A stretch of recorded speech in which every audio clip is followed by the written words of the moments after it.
अंबेडकर नगर, जहां पर बहुजन समाज पार्टी की सुप्रीमो मायावती एक चुनावी रैली कर रही हैं। जहां तक मुझे जानकारी मिल पा रही है, हाँ, चुनावी रैली कर रही है। ये सीधी तस्वीरें अंबेडकर नगर से। खासकर सपा व बीजेपी के बारे में आप लोगों को ये मालूम है कि उत्तर प्रदेश में सपा के लगभग 5 वर्षों के और केंद्र में बीजेपी व प्रधानमंत्री श्री नरेंद्र मोदी के लगभग 2.25 वर्षों के कार्यकाल के दौरान यहाँ इन दोनों ही सरकारों की गलत नीतियों व गलत कार्यकलापों के कारण अब यहाँ प्रदेश की लगभग 22 करोड़ जनता में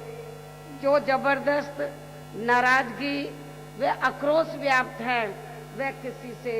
छिपा हुआ नहीं है। ऐसे हालातों में अब बीजेपी अपने किसी भी चेहरे को प्रदेश के मुख्यमंत्री के रूप में पेश करने की अभी तक भी हिम्मत नहीं जुटा पा रही है। और वहीं दूसरी तरफ सपा के मुख्यमंत्री पद का चेहरा जो अपनी सरकार में शुरू से ही यहाँ खासकर कानून व्यवस्था व अपराध नियंत्रण के मामले में जबरदस्त दागी चेहरा रहा है, जिसके साथ अब कांग्रेस पार्टी भी यहाँ गठबंधन करके ये चुनाव लड़ रही है, जिस समाजवादी पार्टी को यहाँ अराजक, आपराधिक, सांप्रदायिक, भ्रष्ट व जंगल राज आदि का खास प्रतीक माना जाता है। ऐसी स्थिति में अब यहाँ प्रदेश की आम जनता को ये तय करना है कि क्या वे सपा व कांग्रेस गठबंधन के ऐसे दागी चेहरे को अपना वोट देंगे या फिर इसके स्थान पर इन सभी तत्वों का सफाया करके या हर स्तर पर कानून द्वारा कानून का राज कायम करने वाली अपनी एकमात्र बीएसपी की बेदागी चेहरे को वोट देंगे। और अब इसका सही फैसला आपको व प्रदेश की आम जनता को इस चुनाव में ही करना होगा। और वैसे भी इस बारे में लोगों के सामने सच्चाई यही है कि प्रदेश की वर्तमान सपा सरकार में यहाँ शुरू से ही अराजक, आपराधिक, सांप्रदायिक, भ्रष्ट व जंगल राज ही व्याप्त रहा है, जिसकी खास वजह से ही यहाँ पूरे प्रदेश में चोरी, डकैती, लूटमार, फिरौती, हत्या, अपहरण, महिला उत्पीड़न, गुंडा टैक्स, सरेआम गुंडागर्दी, जमीनों पर जबरन अवैध कब्जे तथा सांप्रदायिक दंगे व तनाव आदि की घटनाएं काफी ज्यादा चरम सीमा पर ही होती रही हैं। और यही मुख्य कारण है कि सरकार के चलते यहाँ प्रदेश में हर तरफ असुरक्षा व आतंक का माहौल ही हावी रहा है, जिसके लिए यहाँ सपा के साथ साथ केंद्र में रही पूर्व की कांग्रेसी व वर्तमान में चल रही बीजेपी की सरकार भी बराबर की जिम्मेवार व कसूरवार भी है, जिन्होंने केंद्र में अपने अपने राजनीतिक स्वार्थ में यहाँ अपनी संवैधानिक जिम्मेवारी को बराबर नहीं निभाया है, बल्कि इसके स्थान पर इन्होंने यहाँ सपा के गुंडा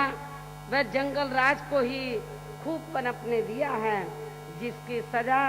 इस चुनाव में इन दोनों पार्टियों को भी यहाँ की जनता इन्हें जरूर देने वाली है। इसके साथ ही सपा सरकार में विकास के कार्य भी अधिकांश यहाँ आधे अधूरे ही किए जाते रहे हैं, जिनके प्रचार प्रसार पर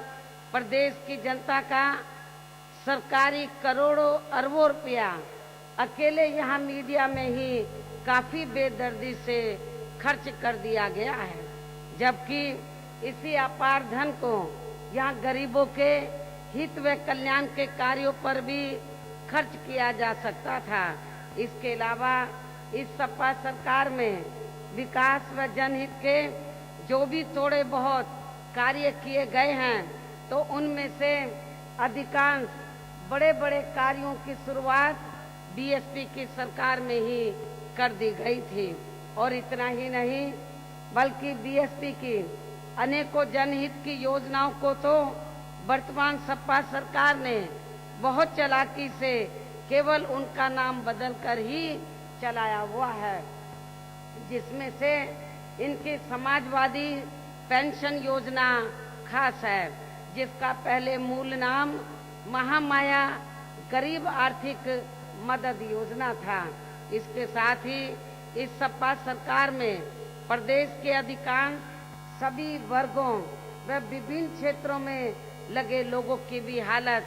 यहाँ हर स्तर पर काफी ज्यादा खराब व दयनीय ही बनी रही है,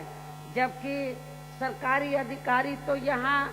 थोक के भाव में ही बदलते रहे हैं। इस प्रकार से कुल मिलाकर वर्तमान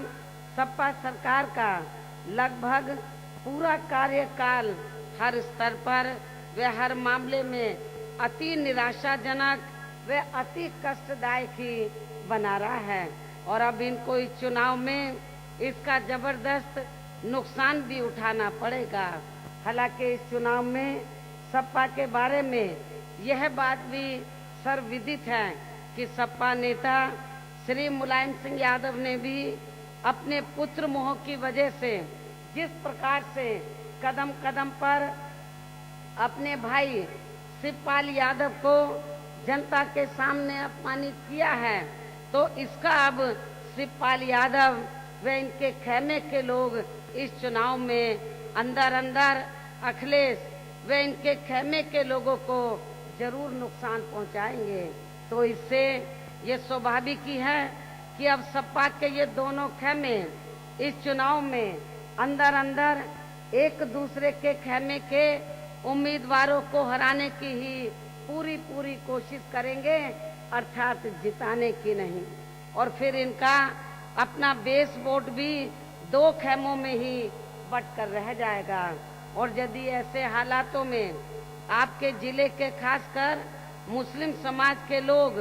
अपना जो भी वोट सपा के उम्मीदवारों को देते हैं, तो फिर उनका वह वोट पूरी तरह से ना बेकार चला जाएगा, ना केवल बेकार चला जाएगा, बल्कि इसका सीधा फायदा यहाँ बीजेपी को ही पहुँच सकता है। इसलिए अपने इस होने वाले नुकसान से बचने के लिए अब यहाँ अन्य वर्गों के साथ साथ खासकर मुस्लिम समाज के लोगों को भी अपना एक तरफा वोट सपा को न देकर केवल अपनी एकमात्र हितैषी पार्टी बहुजन समाज पार्टी को ही देना है।